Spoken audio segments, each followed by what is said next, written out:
Obviously, you knew last week that there was a chance that Kevin Davidson would start.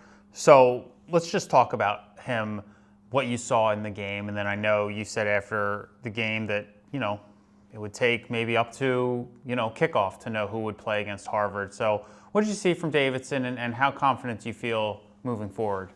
Yeah, no, Kevin's really worked hard. He came in and you immediately knew his freshman year that he had a terrific arm. And I was talking with John late in the week, and John's like, he's got the strongest arm of anybody I've been here with. And Connor Michelson and Chad, obviously, is in the NFL right now, Chad Knopf.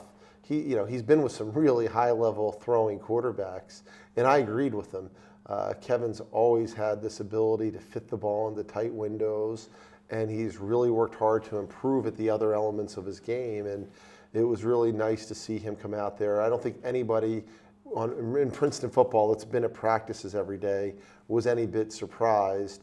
I think the receivers were very confident, and he was. The first touchdown pass to Horsted, that's an NFL throw. I mean, that is across the field, some 30 yards in the air, and that's on a dime. Yeah, and he had a rush coming as well. And, he really, throughout the game, not only managed the offense and played efficiently, but took shots when they were there and hit guys on stride. And with the, receivers we have, it really allowed them, in the first half, I think between the two of them, they had about 20 catches and got the ball to our best players. Obviously, it doesn't present the same running threat as John does, but besides those plays, which you mostly saw against Columbia, letting him kind of take off, it doesn't seem like Sean Gleason is calling the game any differently. No. I mean, we have terrific running backs and terrific receivers. We still, it's hard to get the ball to the tight end and fullback much because of the strengths of these other guys. And, there's only one football, and, this is a week we're going to play the whole game. We haven't been able to play the whole game yet, but, going into this one that the challenges that are presented, that you're definitely going to get to use the entire playbook and play the whole game, with that. Let's get right to Harvard then. You saw 2 weeks ago maybe, one of the best pure runners in the country in Dominic Bragg alone. But this, I would think, may be the best pure run game, certainly that you've seen so far, both in kind of the line that they have, their scheme, and then the depth of the running backs, especially you look at Shamklin and Booker. This is a team that's not going to give up on the run. Yeah, Booker hadn't played early, but he was a first-team All-Ivy League running back, which is saying something with the number of great running backs in our league, and deservedly so. I voted for him, to do that. And he missed the early part of the year. He came back last week as the third option, I believe, third or fourth option, obviously coming off an injury, but it shows their depth.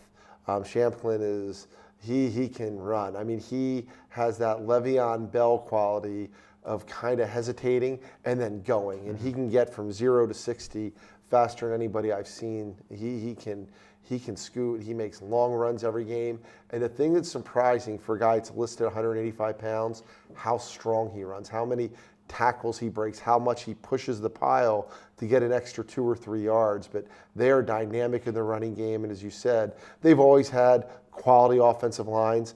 This is a tremendous group that's playing well together. Watching about 300 plus plays of them, probably about 200 in the run game or more. There might be a total of 5 times an offensive lineman's on the ground. They have amazing balance and play with a base, and schematically they do. They really threaten you. And then, I know there were some issues in the passing game 2 weeks ago, but it's a tough spot Friday night against Holy Cross in the fourth quarter, and Stewart made every throw on that drive to put them in position to win the game, and just looked comfortable there, kind of scanning the field, and without his best receiver in Shelton Mosley, who knows when he'll return, but he made the throws he needed to make. Yeah, he won the game. When the they had some special teams error and some other things that led to a big comeback for Holy Cross. But his composure, his arm strength, his accuracy, he played a huge role in that win. And he just looked so comfortable back there. Not like a guy who it was his first start of the season. He looked like a veteran senior that he is and comfortable in their offense. And he's got a lot of tools. He can get the ball down the field, and they hit a bunch of deep balls as well.